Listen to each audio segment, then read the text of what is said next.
91 million tons. That's how much water the Matayan Creek Barrier Lake held before September 23, 2025. Enough liquid to fill 36,000 Olympic swimming pools, suspended precariously in Taiwan's mountainous interior like a geological time bomb waiting for the right trigger. At 2:50 p.m. that Tuesday afternoon, Super Typhoon Ragasa provided exactly that trigger. 14 people died when decades of natural engineering collapsed in minutes, unleashing a wall of water, mud, and debris that transformed downtown Guangzhou from a peaceful township into an aquatic wasteland where residents climbed onto rooftops, desperately awaiting rescue as brown, silt-laden torrents swallowed entire streets. Welcome to Earth's dark secrets. I'm about to reveal how the world's most powerful tropical cyclone of 2025 exposed a vulnerability that had been growing silently in Taiwan's mountains since a July landslide created a natural dam that authorities knew would eventually fail.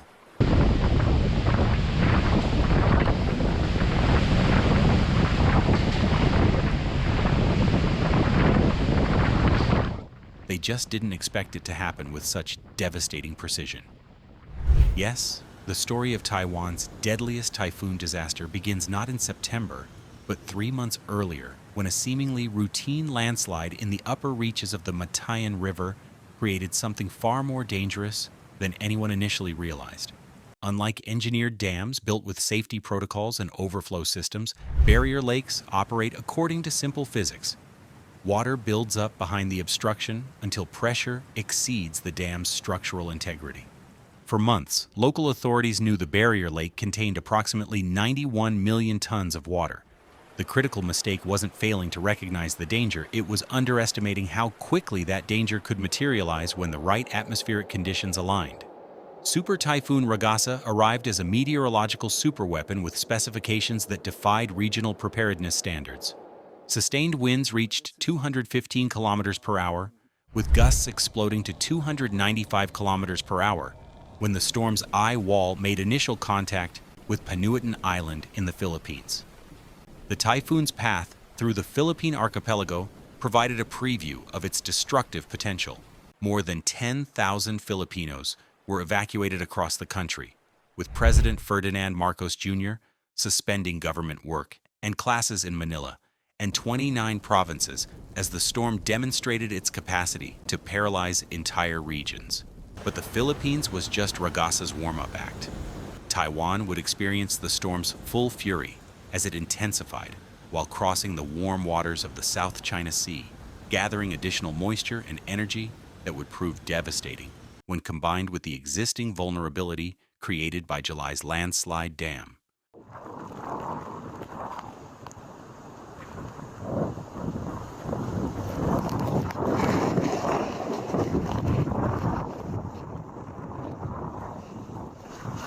September 23rd began with Taiwan's authorities expecting trouble, but not the precise disaster that would unfold with horrifying efficiency.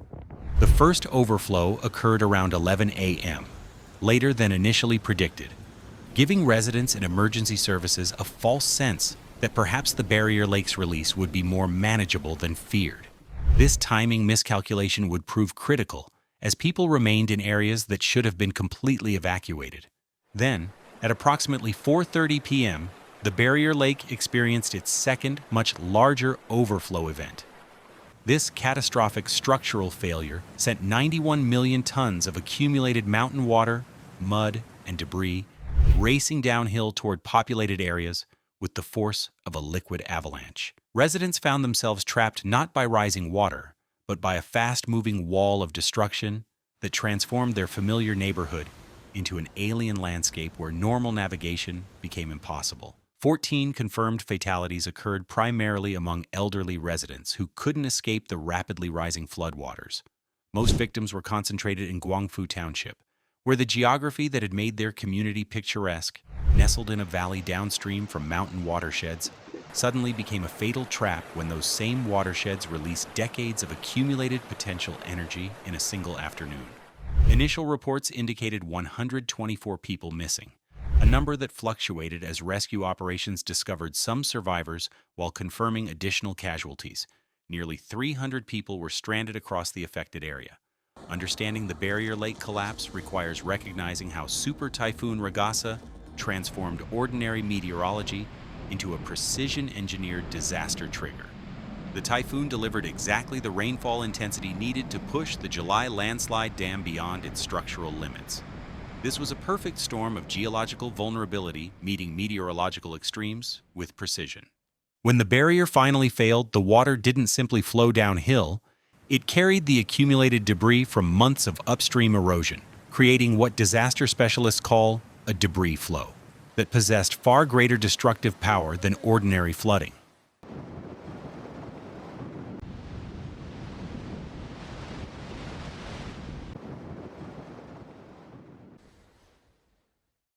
The surge carried vehicles, building materials, trees, and accumulated mountain sediment, transforming the floodwaters into something resembling liquid concrete that could demolish structures while simultaneously burying anything in its path under layers of mud and debris.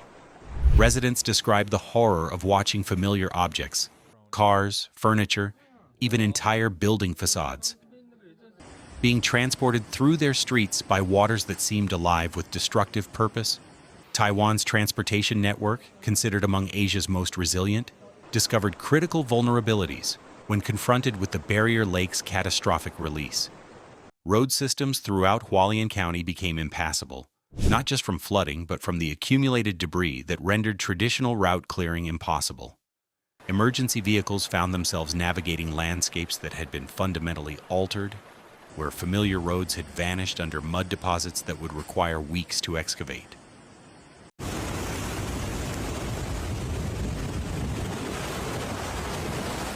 The disaster revealed how modern infrastructure assumes certain environmental constants that become inadequate when natural systems exceed their historical parameters.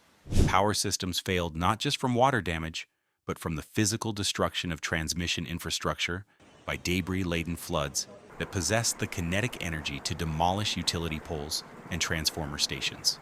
Communication networks experienced similar failures, creating information blackouts that complicated rescue coordination and left families unable to confirm the safety of relatives in affected areas.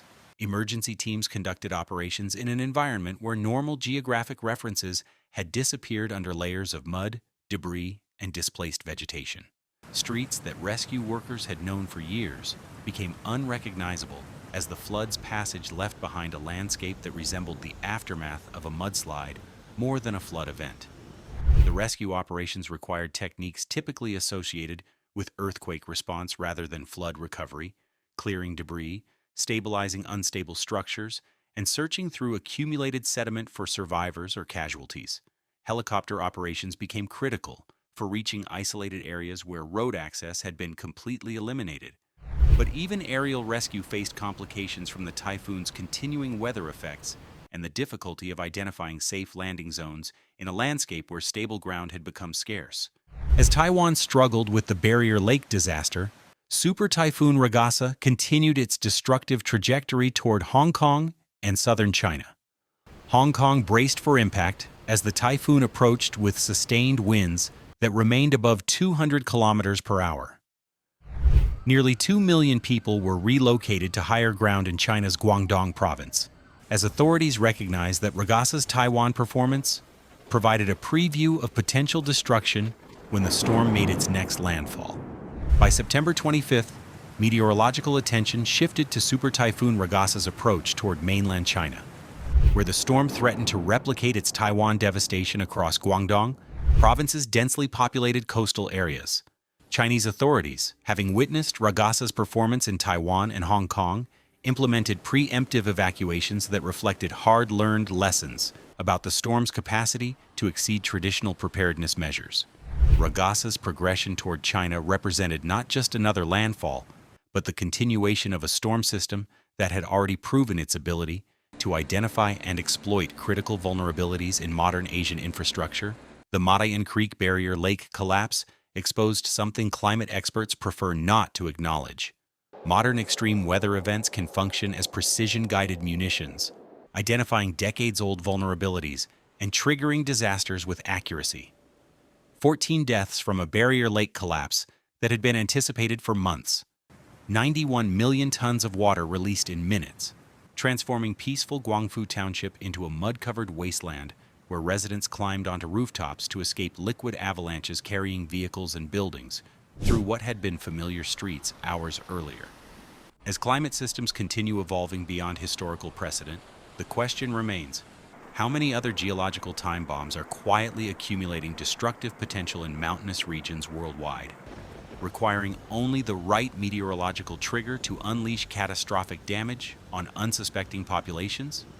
The answer, as Super Typhoon Ragasa demonstrated on September the 23rd, 2025, might be hidden in plain sight, waiting for the next perfect storm to reveal vulnerabilities we didn't know existed until the moment they destroy everything in their path.